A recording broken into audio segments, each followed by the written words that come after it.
Ini IKA, IKM itu level 3 ya.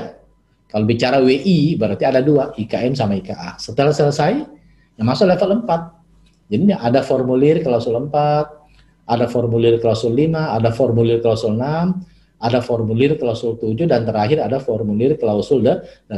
Yang overall ini saya bilang tadi ada 84 formulir. Ini dia lihat daftar formulir ada di sini. Nah, ini sekarang kita masuk implementasi. Implementasi ada 10. Jadi ini hati-hati ya. Anda jangan nekat daftar ke KAN kalau implementasi ini belum lengkap. Ya. Disuruh supaya KAN bilang Anda lengkapi dulu implementasinya ya. Dilengkapi dulu implementasi. Jangan nekat daftar sementara implementasi belum beres. Implementasi pertama pengelolaan sampel ya. Implementasi pertama pengelolaan sampel. Contoh pengelolaan sampel. Ya. Contoh pengelolaan sampel.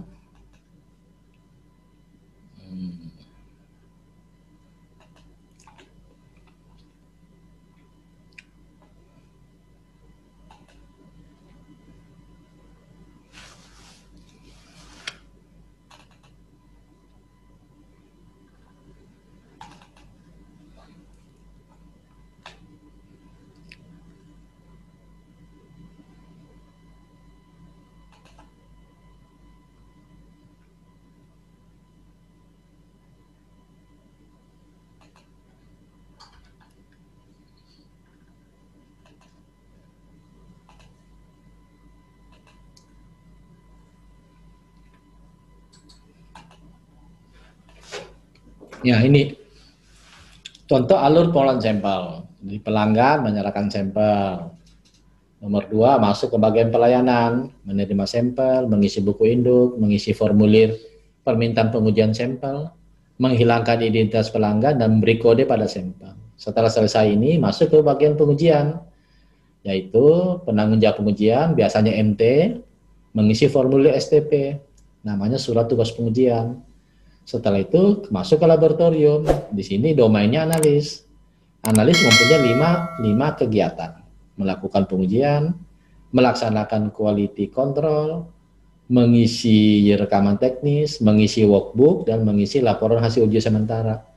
Tahap kelima ke bagian pengujian, yaitu melakukan verifikasi hasil uji sementara. Setelah ini oke, diberi paraf, masuk ke petugas pelayanan, yaitu mengetik laporan hasil uji sementara menjadi laporan hasil uji. Nah, setelah itu oke ini diketik, masuk ke tahapan ke-7, pengujian PJ pengujian, yaitu MT, dan kepala laboratorium, bisa kepala UPT, itu PJ pengujian melakukan verifikasi ketika di LHU, mungkin ada kesalahan atau tidak. Kepala laboratorium menandatangani LHU, jika dia kompeten ya, jika kompeten. Nah, setelah itu tahapan ke-8, ini bagian pelayanan, menyerahkan LHU kepada pelanggan dan mengarsipkan. Terakhir, pelanggan menerima laporan hasil uji dan menandatangani berita acara penyerahan LHU. Nah, ini ada 9 tahap.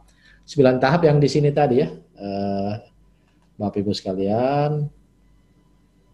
Ini 9 tahap ya. Nah, ini dia. Bagian pengelolaan ya. Ya. Sekali lagi, ini mohon maaf kita lompat-lompat karena ISO itu kental dengan implementasi. ISO itu kental dengan implementasi. Bagaimana pengelolaan sampel itu tadi 9 tahap. Setelah itu ya uji kompetensi personil, yang ditentukan akurasinya, presisi dari si analis terkait. Kemudian validasi metode ini wajib ya, walaupun Anda pakai SNI atau pakai standar metode atau pakai USEPA, pakai ASTM, pakai JIS, IP, tetap wajib diuji coba. Nah, setelah menerapkan jaminan mutu ya, menerapkan jaminan mutu tahap ini implementasi keempat. Nah, implementasi kelima ya uji banding. Ya, uji banding antara uji banding atau uji profesiensi. Tapi yang fundamental uji banding terhadap parameter yang menjadi ruang lingkup akreditasi.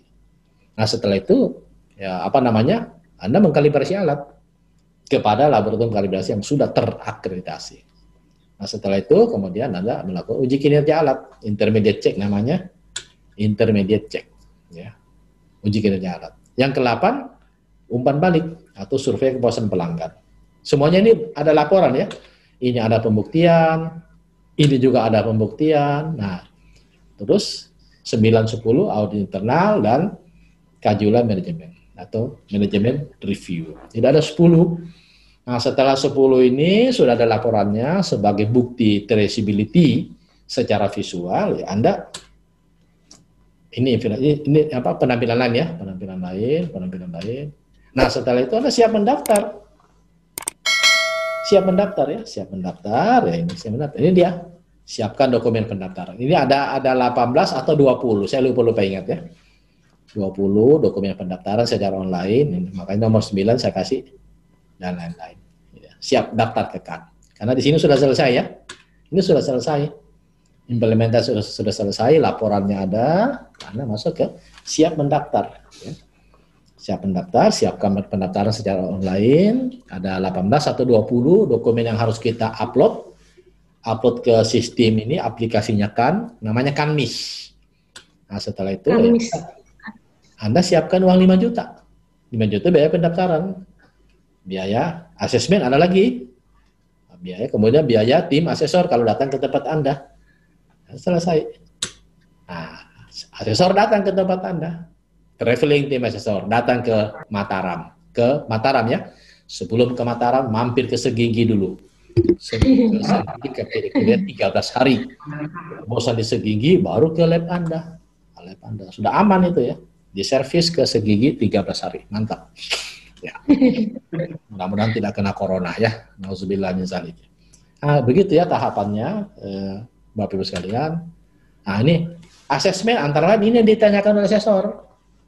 Ya, kompetensi dokumen lengkap enggak, kelengkapan rekaman, kerapian dan kebersihan laboratorium, bukti penerapan jaminan mutu, kompetensi pelayanan, kompetensi alat, kompetensi personel, bukti penerapan risiko dan improvement, fasilitas penyimpanan sampel, sertifikat CRM, pembuktian ketidakberpihakan, pembuktian melindungi keras informasi, rekaman uji kinerja alat, rekaman teknis, data lapangan, dan seterusnya. Ya. Ini contoh saja ya. Ini contoh, jadi pertanyaannya ada puluhan ya, bisa sampai 40-50 pertanyaan ya. Ada puluhan. Kalau kami melakukan pelatihan audit internal, ada 135 pertanyaan. Ya.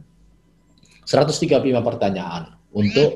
Untuk apa namanya mengantisipasi pertanyaan-pertanyaan dari asesor, tim asesor. Nah, penutupan setelah di sini tadi perumusan temuan ini setelah asesor bertanya, kemudian perumusan temuan oleh tim. Setelah perumusan temuan, mereka nyusun laporan untuk dipresentasikan di hadapan auditi, di hadapan orang-orang lab semuanya. Ini presentase asesor kepala, kemudian diskusi pembahasan, kemudian penandatanganan non-conformities report dan penggandaan laporan. Ya, setelah itu menyiapkan corrective action, tindakan perbaikan, karena di sini kan ada ini ya, di sini kan ada temuan ya, ada temuan namanya NC, non-conformities. Nah, setelah itu selesai, kemudian ya Anda sebagai auditi menyiapkan corrective action paling lama 3 bulan, menyiapkan corrective action. Nah, setelah itu ya selesai.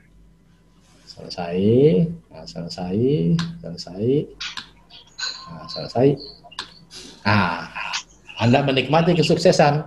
Mau naik kapal laut boleh, mau naik truk gandeng juga boleh, mau naik pesawat juga boleh, dan seterusnya. Yang menikmati kesuksesan. Nah, yang terakhir, teman-teman sekalian, kami akan tampilkan